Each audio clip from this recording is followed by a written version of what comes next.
शीतकालीन छुट्टी के दरमियान खुलेंगे विद्यालय, पत्र हुआ जारी। बीपीएससी से बहाल शिक्षकों का एरियर भुगतान शुरू, परंतु नहीं मिलेगा आवास भत्ता का एरियर। प्रशिक्षण के दरमियान शिक्षकों ने की चोरी, कार्रवाई का पत्र हुआ जारी और सक्षमता परीक्षा 4 का रिजल्ट हुआ प्रकाशित। मात्र 33% अभ्यर्थी हुए सफल। नमस्कार दोस्तों, मैं हूं आपका दोस्त SK चौधरी। एक तरफ जहां पूरे बिहार में भीषण शीतलहर जारी है, विद्यालय भी खुले हुए हैं, परंतु इसी बीच विद्यालय बंद करने का भी पत्र जारी हो रहा है विभिन्न जिलों के स्तर से कि भीषण शीतलहर के क्रम में बच्चों के स्वास्थ्य पर इसका प्रतिकूल प्रभाव पड़ सकता है, जिसको देखते हुए जिलाधिकारियों के स्तर से विद्यालय को बंद किया जा रहा है। इसी बीच एक बड़ी खबर आई है। एक पत्र जारी करके 26 दिसंबर 2025 को विद्यालय खोलने की बातें कही गई है। साथ ही साथ दोस्तों, प्रशिक्षण के दरमियान शिक्षक के ऊपर बड़ा आरोप लग गया है कि उन्होंने आखिर प्रशिक्षण सेंटर पर मौजूद सामग्रियों की चोरी की थी, जिसका खुलासा सीसीटीवी फुटेज के माध्यम से प्राप्त हुआ है। इसको लेकर कार्रवाई करने की बातें हो गई है और सक्षमता परीक्षा 4 के अंतर्गत ढेर सारे शिक्षक असफल हो गए हैं। आइए इन मुद्दों पर विस्तार पूर्वक चर्चा करने से पहले, अगर आपने अभी तक हमारे इस चैनल सुसत्य वचन को सब्सक्राइब नहीं किए होंगे तो अभी सब्सक्राइब कर लेंगे। दोस्तों, आपको मालूम है कि पूरे बिहार भर के तमाम विद्यालयों में शीतकालीन छुट्टी 26 दिसंबर से लेकर 31 दिसंबर तक निर्धारित है। और इसी बीच समस्तीपुर जिला के स्तर से एक पत्र जारी कर दिया गया है, जो पत्र भी आपके स्क्रीन पर है। जिला शिक्षा पदाधिकारी समस्तीपुर ने पत्र जारी कर तमाम प्रखंड शिक्षा पदाधिकारियों को आदेशित किया है। उसका विषय है दिया गया है दिनांक 26 दिसंबर 2025 को वीर बाल दिवस मनाए जाने के संबंध में। दोस्तों, यहाँ पर लिख दिया गया, वहाँ से उपर्युक्त विषय के संबंध में अंकित करना है कि दिनांक 26/12/2025 को पूरे भारतवर्ष में बच्चों के उज्जवल भविष्य हेतु वीर बाल दिवस मनाया जाना है। ज्ञातव्य हो कि वीर बाल दिवस युवा दिमागों को पोषित करने, रचनात्मक को बढ़ावा देने और उन्हें विकसित भारत के विजन में सक्रिय रूप से योगदान देने के लिए प्रेरित करने के महत्व पर जोर देता है। इस उत्साह के माध्यम से हमारा लक्ष्य लचीलेपन, नवाचार और सांस्कृतिक गौरव के मूल्य को स्थापित करना है। साथ ही एक मजबूत राष्ट्र निर्माण में बच्चों की महत्वपूर्ण भूमिका को उजागर करना है। आगे लिख दिया गया, इस अवसर पर आप अपने प्रखंडाधीन सभी प्रारंभिक, माध्यमिक, उच्चतर माध्यमिक विद्यालयों में पेंटिंग, पोस्टर मेकिंग, निबंध लेखन, क्विज प्रतियोगिता, रैली, डिबेट, वाद विवाद प्रतियोगिता, स्पोर्ट्स आदि कार्यक्रमों का आयोजन कराना सुनिश्चित करेंगे। साथ ही उपरोक्त वर्णित गतिविधियों का फोटोग्राफ, वीडियोग्राफ व्हाट्सएप पर ग्रुप पर साझा करना सुनिश्चित करेंगे। अतः निर्देश दिया जाता है कि अपने प्रखंडाधीन सभी प्रारंभिक, माध्यमिक, उच्चतर माध्यमिक विद्यालयों में प्रतियोगिता कराना सुनिश्चित करेंगे। यानी 26 दिसंबर 2025 जिस तिथि से विद्यालयों में शीतकालीन छुट्टी प्रारंभ हो रही है, उसी तिथि को विद्यालय खोलकर प्रतियोगिता का आयोजन कराने संबंधी निर्देश दे दिया गया है। वहीं पर दोस्तों, बीपीएससी से बहाल शिक्षकों का एरियर का भुगतान का मामला अब सामने उभर कर आ गया और भुगतान भी शुरू हो गया है। पिछले वीडियो में ही मैंने कहा था कि बीपीएससी से बहाल शिक्षकों का भी एरियर है, जहां पर विशिष्ट शिक्षकों की ओर से एरियर भुगतान संबंधी बातें की जा रही है। उनका भुगतान भी हो रहा है। कई जिलों ने भुगतान नहीं किया है। वहीं पर विद्यालय अध्यापकों का लगभग 2 वर्षों से एरियर लंबित है, जिसको लेकर एक पत्र जारी कर दिया गया है और वह पत्र स्पष्ट करता है कि बीपीएससी से बहाल शिक्षकों का एरियर भुगतान शुरू कर दिया गया है, परंतु वही पत्र स्पष्ट कर रहा है कि एरियर भुगतान के क्रम में आवास भत्ता का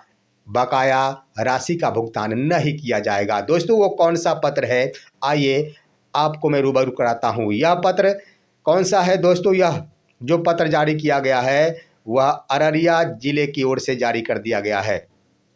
सॉरी दोस्तों, अररिया नहीं, ये रोहतास सासाराम जिले की ओर से जारी किया गया पत्र है। इससे पहले मैंने बताया था कि बेतिया जिला की ओर से खबर आई थी कि HRMS पोर्टल पर HRA और DA का अपडेशन का कार्य सफलतापूर्वक 100% कर लिया गया है। वहीं पर एक पत्र जारी हो जाने से रोहतास सासाराम जिला ने भी स्पष्ट कर दिया है कि वहां भी शिक्षकों के HRMS पोर्टल पर खासतौर पर बीपीएससी से बहाल शिक्षकों का HRA और DA का अपडेशन का कार्य 100% हो गया है। दोस्तों, इसके अंतर्गत जो पत्र जारी किया गया है आपके स्क्रीन पर है, आप जरा देखिए। मैं इस के बारे में डिटेल करूंगा। लिख दिया गया है यह जिला कार्यक्रम पदाधिकारी स्थापना रोहतास के स्तर से लिखा गया पत्र तमाम चिन्हित मध्य विद्यालय के प्रधानाध्यापक को लिखा गया है और यह वेतन विपत्र उपलब्ध कराने के विषय में ही लिखा गया है। विषय है टीआरई 1, टीआरई 2 एवं टीआरई 3 के अंतर्गत नियुक्त विद्यालय अध्यापकों का बकाया वेतनादि भुगतान हेतु विपत्र उपलब्ध कराने के संबंध में।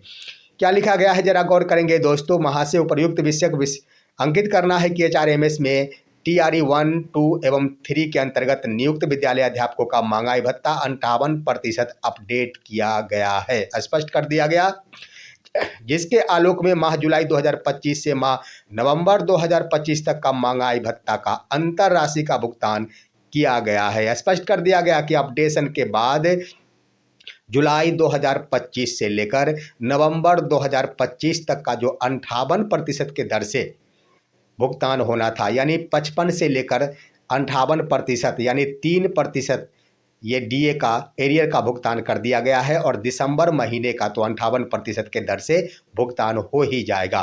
तो इस तरह से दोस्तों 3% के दर से एरियर का भुगतान कर दिया गया, लेकिन उससे पिछला बाकी है। उसके लिए क्या कहा गया है जरा गौर कीजिए। संबंधित शिक्षकों का माह जुलाई 2024 से जून 2025 तक का महंगाई भत्ता का अंतर राशि एवं वेतन वृद्धि का अंतर राशि का भुगतान किया जाना है। यहाँ पर दोस्तों वेतन वृद्धि मैंने बात कही थी पिछले वीडियो में कि जो वार्षिक वेतन वृद्धि का लाभ मिला था उसका एरियर का भुगतान नहीं हुआ है। तो यहाँ पर सासाराम जिलों के स्तर से जुलाई 2025 से लेकर नवंबर 2025 तक का 3% यानी 55 से लेकर 58% तक का जो महंगाई भत्ता हुआ प्लस जुलाई से लेकर नवंबर तक का बढ़ा हुआ वार्षिक वेतन वृद्धि के लाभ के साथ जो एरियर हुआ उसका भुगतान कर दिया गया है। अब वेतन विपत्र के रूप में मांग कर दी गई है। आगे लिख दिया गया है कि निर्देश दिया जाता है कि टीआरई 1, 2, 3 के अंतर्गत नियुक्त विद्यालय अध्यापकों का माह जुलाई 2024 से दिसंबर 2024 तक का 53% स्वाभाविक है। जुलाई 2024 से लेकर दिसंबर 2024 तक का 53% महंगाई भत्ता के दर से वेतन विपत्र को तैयार किया जाना है। साथ ही साथ बढ़ा हुआ जो बकाया राशि जो वार्षिक वेतन वृद्धि के उपरांत होगा उसे भी डिटेल किया जाएगा वेतन विपत्र में। जितना भी बढ़ा है 3% के दर से बढ़ता है, जो इंडेक्स बताता है उसी के दर से बढ़ा। तो 3% के दर से ये हो गए जुलाई से लेकर दिसंबर 2024 तक का। उसके बाद जनवरी 2025 से लेकर जून 2025 तक का 2% के दर से यानी 55% के दर से वेतन विपत्र तैयार कर 3 दिनों के अंदर अधोहस्ताक्षरी कार्यालय के पास भेजने का आदेश दिया गया है। आगे लिख दिया गया है कि 3 दिनों के अंदर अधोहस्ताक्षरी कार्यालय को उपलब्ध कराना सुनिश्चित करें ताकि लंबित बकाया राशि का भुगतान ससमय पूर्ण किया जा सके। तो दोस्तों यह पत्र ने स्पष्ट कर दिया कि एक तरफ जहां एरियर का भुगतान प्रारंभ कर दिया गया है एक जिला के स्तर से, तो पूरे बिहार भर में अब इसकी शुरुआत कर देनी चाहिए, क्योंकि 2 वर्षों का लंबित हुआ एरियर है और मैंने पिछले वीडियो में ही कह दिया उसका तुरंत बाद ही पत्र जारी कर दिया गया। अब आइए दोस्तों मैं बता देना चाहूँगा कि यह पत्र आखिर 2 प्रकार के एरियर भुगतान के संबंध में तो खुलासा कर दिया, जिसमें वार्षिक वेतन वृद्धि का एरियर का भुगतान होगा, उसके बाद महंगाई भत्ता से संबंधित एरियर का भुगतान होगा। लेकिन सबसे बड़ी बात कि आवास भत्ता दर का कहीं भी चर्चा नहीं की गई। इसका मतलब हो गया दोस्तों कि आवास भत्ता का एरियर का भुगतान नहीं होगा। पहले भी सूचनाएं प्राप्त हो रही थी कि आवास भत्ता का एरियर नहीं बनता है। हालांकि नियोजित शिक्षकों के मामले में कह दिया जाए तो नियोजित शिक्षकों के मामले में जो आवास भत्ता का एरियर होता है उसका भी एरियर का भुगतान होता है, तो जरूर होना चाहिए। यहाँ पर मैं कहना चाहूँगा कि अगर विभाग को लगता है कि आवास भत्ता एचआरए का एरियर नहीं बनता है तो ऐसा नहीं होना चाहिए, उसका भी एरियर बनता है और हर हाल में उसका भी भुगतान होना चाहिए। मेरा मानना है कि हो सकता है इसमें कई शिक्षकों के लिए कई प्रकार के एरियर, कई प्रकार के एचआरए से संबंधित वेतन का भुगतान हुआ है, तो इसमें त्रुटियां हो सकती है। हो सकता है आने वाले दिनों में इसके लिए अलग से विचार विमर्श करते हुए वेतन विपत्र बकाया प्रपत्र जमा करने की बातें कही जाए, परंतु फिलहाल जो पत्र जारी किया गया है उसके अनुसार एचआरए यानी आवास भत्ता से संबंधित विपत्र की मांग नहीं की गई है। फिलहाल शिक्षकों को आवास भत्ता से संबंधित एरियर से वंचित रहना होगा। रोहतास जिले के अन्य जिलों में आखिर क्या जारी होता है वह देखना दिलचस्प होगा और अन्य जिलों के स्तर से एरियर का भुगतान कब से प्रारंभ किया जाता है। वहीं दोस्तों एक बड़ी खबर आ रही है कि आखिर प्रशिक्षण के दरमियान एक बड़ी खबर आ रही है कि शिक्षकों ने चोरी कर ली है और ऐसा स्पष्ट पत्र जारी कर दिया गया है अररिया की ओर से। यहाँ पर अररिया इंस्टीट्यूट जो प्रशिक्षण संस्थान डाइट अररिया है, फारबिसगंज अररिया, उनके प्रिंसिपल के स्तर से जिला शिक्षा पदाधिकारी अररिया को एक पत्र लिखा गया है और उन्होंने वहां प्रशिक्षण ले रहे 4 शिक्षकों के ऊपर बड़ा आरोप लगाया है। आरोप के क्रम में उन पर सामग्री चोरी का आरोप लगाया गया है और साथ ही साथ पत्र लिखकर अनुशासनात्मक कार्रवाई की बातें कर दी गई है। क्या कहा गया है दोस्तों, लिखा यहाँ पर लिख दिया गया। ये है आफ्ताब आलम जो कि प्रभारी प्राचार्य है डाइट अररिया के। उन्होंने जिला शिक्षा पदाधिकारी अररिया को लिखा है। विषय है शिक्षकों के विरुद्ध अनुशासनिक कार्रवाई करने के संबंध में। महाशय उपर्युक्त विषय जिला कार्यक्रम पदाधिकारी के पत्रांक 1763 दिनांक 13/12/25 एवं ज्ञापांक 1764 दिनांक 13/12/25 के द्वारा शिक्षकों को 5 दिवसीय आवासीय प्रशिक्षण हेतु नामित किया गया था, जिनमें 4 शिक्षकों के नामों का डिटेल दिया गया है दोस्तों, जिसमें एक है मोहम्मद नूरुल इस्लाम जो कि पलासी अररिया जिले के पलासी प्रखंड के हैं, अररिया जिले के अंतर्गत। उसके बाद है मोहम्मद मजहर आलम जो कि जोकीहाट के प्रखंड के में कार्यरत है। उसके बाद मोहम्मद नियाज आलम वो भी जोकीहाट प्रखंड में कार्यरत है। मोहम्मद तौकीर आलम वो भी जोकीहाट प्रखंड में कार्यरत है। इन चारों शिक्षकों का डिटेल दे दिया गया है। आगे लिख दिया गया है कि उपरोक्त सभी शिक्षक प्रथम दिन से ही संस्थान में प्रशिक्षणरत थे। प्रशिक्षण को सुचारू एवं सुव्यवस्थित रूप से संचालित करने हेतु भोजनादि के साथ साथ सभी प्रकार की सामग्रियां यथा आवासन सामग्रियां, हैंड वॉश, बल्ब, बाल्टी, मग, मच्छरदानी इत्यादि उपलब्ध कराई जाती है। परंतु उपरोक्त शिक्षकों द्वारा बल्ब, बेडशीट, चाय की कप, उसके बाद हैंड वॉश, डिस्पेंसर जैसी अति महत्वपूर्ण सामग्रियों को चोरी करते हुए देखा गया है, जो संस्थान के सीसीटीवी कैमरा में कैद है। एवं अतिरिक्त जांच में कुछ सामग्रियों जो संस्थान की है, इनके निजी वाहन 4 चक्का एवं इनको आवंटित कमरा से भी बरामद किए गए हैं। आगे लिख दिया गया कि उक्त शिक्षकों द्वारा इस प्रकार का कार्य न सिर्फ सरकारी संपत्तियों को हानि पहुंचाने एवं संस्थान तथा प्रशिक्षण व्यवस्था को प्रभावित करने जैसा है, बल्कि शिक्षण पेशे एवं इससे जुड़े प्रतिष्ठित शिक्षक समुदाय की छवि को भी धूमिल करने जैसा है। अतः अनुरोध है कि उपरोक्त शिक्षकों के विरुद्ध अनुशासनिक कार्रवाई किया जाए तथा इनके द्वारा संस्थान को पहुंचाई गई क्षति लगभग 8,000 रुपये की राशि वसूलकर संस्थान के खाता संख्या में उपलब्ध कराने की कृपा की जाए।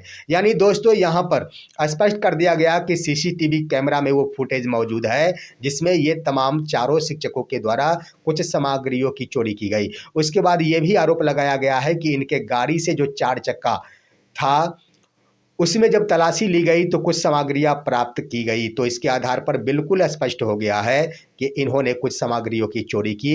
वास्तव में कह दिया जाए तो ये बहुत ही शर्मनाक बात है। शिक्षक समाज के ऊपर उठ रहा एक बड़ा सवाल है। हालांकि उन्होंने क्यों ऐसा किया यह तो उनका दिल ही जानता होगा, लेकिन पूरे बिहार के शिक्षक इस कृत्य से भयभीत, कह दिया जाए शर्म से भयभीत जरूर है।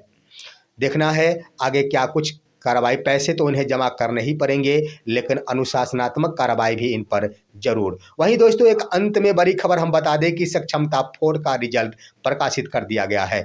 सक्षमता 4 का रिजल्ट प्रकाशित करने के क्रम में मात्र 33% शिक्षकों ने सफलता पाई है दोस्तों। कुल मिलाकर कह दिया जाए तो पूरे सक्षमता 4 के अंतर्गत 14,936 अभ्यर्थी शामिल हुए थे, जिसमें 4932 नियोजित शिक्षक ही आखिर सफलता पाए हैं और वो उन्हें राजकर्मी का दर्जा मिल सकेगा, जिसमें आखिर किस कक्षा के लिए तो 1 to 5 के लिए 13,726 शिक्षक सम्मिलित हुए थे, जिसमें से 4182 शिक्षक पास हुए हैं। 30.47% इनका सफलता का दर रहा। 6 से 8 में 387 नियोजित शिक्षक परीक्षा में बैठे थे, 266 सफलता पाए। कुल मिलाकर 68.73% इनका सफलता का दर रहा।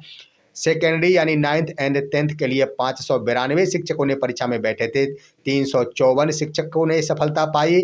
59.80% इनका सफलता का दर रहा। 11th और 12 के अंतर्गत 231 शिक्षक बैठे थे, 130 ने सफलता पाई। 56.28 इनका सफलता का दर रहा। कुल मिलाकर यहाँ पर औसतन 33% अभ्यर्थियों ने सफलता पाई है। स्पष्ट हो रहा है कि इससे पहले भी जब सक्षमता 3 का रिजल्ट आया था, उस समय भी यह प्रतिशत दर मात्र 30% ही रहा था। तो निश्चित रूप से इसका मुख्य कारण है कि हाल के दिनों में जो परीक्षाएं आयोजित की जा रही है, बहुत ही कठिन प्रश्न रह रहे हैं। उस वक्त भी जिस वक्त परीक्षा का आयोजन हुआ था, शिक्षक परीक्षा कक्ष से बाहर निकलने के बाद ही कह रहे थे कि प्रश्नों का स्तर काफ़ी ऊंचा था, जो कि बीपीएससी लेवल से काफ़ी ऊंचा था। देखना है आखिर क्या कुछ होता है। अब अंतिम रूप से सक्षमता 5 के परीक्षा का आयोजन किया जाना है। अब तो जो नियम बनाया गया है उसके अंतर्गत जो सक्षमता 4 में असफल हो गए हैं, उन्हीं को आखिर सक्षमता 5 में बैठना है। शेष जो अभ्यर्थी बच गए हैं, जिन्होंने अभी तक कोई भी आवेदन नहीं किया गया, उन्हें आवेदन करने का मौका नहीं मिलेगा। वो नियोजित पद पर ही बने रहेंगे।